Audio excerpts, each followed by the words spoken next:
What's up, man? I'm just a tad bit baffled, dude. Just every now and again, I'll be on Threads because Instagram takes me there. Good PR for them, good advertisement. Um, but I just end up in just like, what the fuck about a lot of this shit, dude? Because it's just, I'm gonna read you this entire thing because I don't think she realized that she kind of just, it's not even begging the question. She just kind of ignored that anything happened before she made her statement. So she says, men will be older than you, however, hold a woman's age over your head. Good luck finding a husband at 35 when things don't go their way. Sir, you're 40 and balding, good luck to yourself. Men love thinking they are in charge when it comes to a woman's romantic life. I'd be single and happy before I'm miserable and chosen. Oh damn it. And I asked her, why y'all only focus on two options? I missed a couple words there, but she understood it. And she responds, what do you mean? Maybe she didn't understand it. So I explained to her, I said, most humans, most humans, in this case men, are in the gray area. Not terrible, not great. I keep, not, oh, wow. This is why I don't like typing. I'm terrible at it. Um, So I said, not terrible, not great. I keep seeing the I'd rather be happy and single than miserable in a relationship. Most times, you'll be choosing a regular, ordinary relationship with its typical ups and downs. She responds with, miserable is beyond regular ups and downs. We know relationships comes with ups and downs. That's a given. When it starts to become miserable, misery, disgust, I'd rather be single. Where the fuck did she answer my question? Where did she answer my question? I don't understand that. My question had to do with the gray area. You don't always only have to focus on single and happy or in a relationship and miserable. There's so much more there. So much more of in between. And she immediately goes right back to and I'd rather be just single and happy than be. What the fuck, lady? You didn't answer or address anything I said. What the fuck? But let's just go on down this one by one. My goodness, people just hate.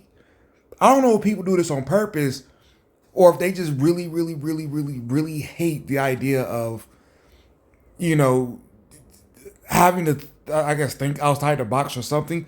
But it's just absolutely atrocious when people respond with stuff like this. So first off, he says men will be older than you, however, hold a woman's age over your head. That could be a lot of stuff, but I guess it's contextualized by what's said after. So we will just keep on and approach it that way. Quote: Good luck finding a husband at 35 when things don't go their way. I'm not even in the discourse of the gender war online. I'm not sure I've ever heard a guy say a woman can't find a husband at 35. So when it's apparently there are men who say good luck finding a husband at 35, men typically know that has a lot to do with how you look. And then at that point it balances out from there. So if she looks good with a terrible attitude and 8 kids, there's a guy somewhere, but it's gonna be more guys just trying to literally just trying to hit it real quick and get the hell out of Dodge. But we know it's above zero. Now, if she's precious, don't really matter how many kids you got. You got even less odds. Above zero, but less odds. So I'm not sure how to take the whole good luck at finding a husband at 35.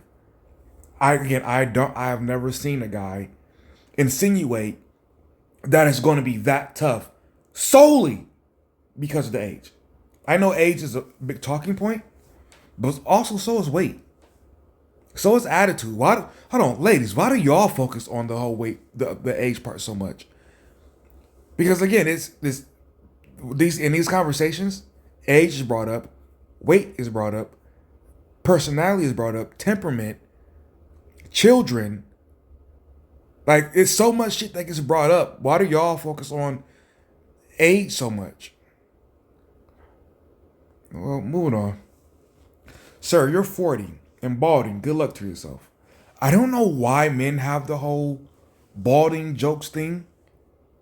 Do y'all ladies not ever notice y'all bald too? like, like I literally had a female family member like make fun of me because my hairline is receding, and I didn't say that though. Like, her hair is thinning the fuck out on her crown. Get out of here.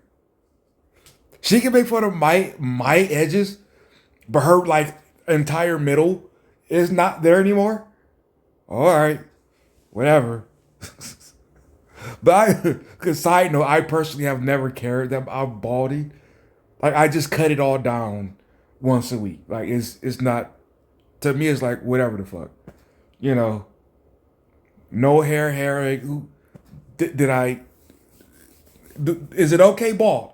Fuck it, fine, go bald. But apparently that's something we have to give a fuck about. Balding. Okay. So then let's skip down to her second response. It says, miserable is beyond regular ups and downs. I wish she could elaborate, because it sounds like she's trying to say that I insinuated that if she has that, the ups and downs are the only part of misery, but I don't believe I said that.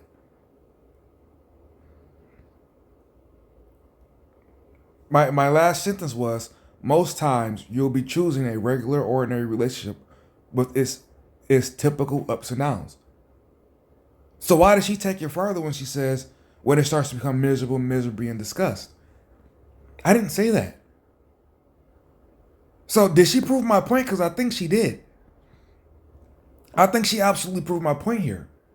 Whereas, even though we're having a discourse about this, she can only focus on the two dichotomies. Ladies, I don't understand why y'all do this. Y'all do this with everything. It's either the guy who is the shit, he's handsome, rich, hanging, he's charismatic, he got the perfectest eyes, and or he's just some bum ass nigga on the street who stinks with a little dick. I don't get it. Do y'all really only see the world in one or two? Is the world really binary for women? Because the more and more I see women respond to stuff, I kind of think it is. I'm starting to think that women literally, like, seriously, I don't think they're fucking with us at this point. I think they really see a problem in front of them or options and only see the first and last. I think when I go to the buffet, they see undercooked or burnt. That's a bad example, but fuck it. I don't know. What do y'all? Matter of fact, let's go back. Right. This is what is up and down Threads, and I'm tired of it. This is why I don't go on here much. But look, here's what's on Threads. 1 in 4 children in the U.S. are raised without a father in the home. Instead of pointing fingers at women who choose life, please address the root problem: the lack of leadership, failure to evolve, and normalize cowardice of an overwhelming amount of men. Not all, but too many. This shit. First of all, not father not in the home. I've heard many a times that father not in the home. That study is literally just they go and look at the child, right, the children, and they look at where if the father shares that same address, and if he doesn't, they say no father in the home, which is the dumbest way to measure if the child is growing up with their father or not. The dumbest way. That dude could literally be down the street and see him every day, but it still gets recorded as father is home. So, like, my parents were, they apparently were married at some point. I didn't witness it, but they very rarely lived together. I think for like 2 years they lived together that I can remember. That technically was, that will go down in the books as a fatherless home, even though up until he died, I saw him pretty much every day. So I'm not really understanding why people take that, and it's not just women either. It's men too. Manosphere, red pill. Everybody takes that stat, and it's like, is anybody citing the definition of fatherless home ever? And also, ladies, this whole you chose life or the parent that stayed, cut the shit. How low of a bar is that? Y'all love telling us the bare minimum. The bars in hell. Literally, y'all get credit for not killing the baby. That's what you get credit for. That's what you want credit for. I could have killed the little motherfucker. You should have. Honestly. At this point, fuck it. You should have. I am all for raising the abortion. Not only making it available, but shit, make that shit available at month 14. Fuck it. Who the 12th trimester? I don't care. God damn. I am the parent that stayed. Okay? You didn't kill the kid. You proceeded to continue and complete the pregnancy. That's good job. But yet when we go out here and work a job and pay all the bills, we get less praise for that. When quite literally you want praise for biology? Okay. And the whole lack of leadership, man, I say this all the time. Our leadership could literally be a bunch of us get together, make a board member of black men, make a whole bunch of rules, and then all the dudes who say, nah, I ain't fucking with that, we can literally say, hey, ladies, these guys said they ain't with it. So nope, X, nope, don't even fuck with them at all. They're off limits. If they think those dudes are fun, fine, or whatever the hell, they gonna go anyway. And still expect us to fix whatever problems they cause. No. Y'all don't actually want leadership. Y'all don't want leadership. Y'all want, I got a problem, fix it. That's not leadership. That's your bitch. Say what it really is. So we can really say no. Failure to evolve. How the fuck does that have to do with anything? What does failure to evolve mean when we're just talking about people being family and parents? I don't understand how that relates to this. I hope it's not the only thing I can think of, which is they're saying failure to evolve and accept that family is no longer two parents in a household, but instead you just get pregnant by whoever, and literally at that point then it becomes a village. I hope it's not that, because fuck no to that. Because all that does is, yet again, which we already have in society, but it allows you to take your responsibility, the results from your responsibility, and just give it to someone else. You don't give a fuck who it is, just someone else. No. Moving on. This new generation of men is just terrible. They don't want anything that man is supposed to do, but still want the love, company, and interest of a woman. This is usually said by somebody who doesn't want to, do what a woman is supposed to do, which is, like get married and pregnant, at 20. Nope, doesn't want to do it. Just want all the protection and provision that, anyway. Here's my whole opinion about what you're supposed to do as a gender. Nobody, with the exception, is traditional, quote unquote. Nobody really wants to play the full role of what their thing is. Because if that were true, we all be talking about getting connected with someone, married, all that stuff at, the earliest age possible, and not looking at all the material stuff that we could do instead of making that unit a thing. And we definitely would not be against matchmaking. We will be okay with saying, okay, what's for the greater good of our collective. That ain't got nothing to do with how fat her ass is. It ain't got nothing to do with the six pack. It ain't got nothing to do with the chains, the car. It don't have nothing to do with none of that. Are we willing to give that up to not be to go back to being traditional? No. So I'm really tired of hearing people talk about traditional. None of us are. Let it go. With the exception, none of us are. Um where am I? I'm ready to start dating, but I'm scared to in this economy. And I'll read these last three. But I just wanted to say this is why I don't get on Threads, because it's just so fucking annoying. I'm ready to start dating, but where the men that want to go to sporting event? Okay, bye. I just want to meet a guy that can hold a decent conversation. Is that too much to ask?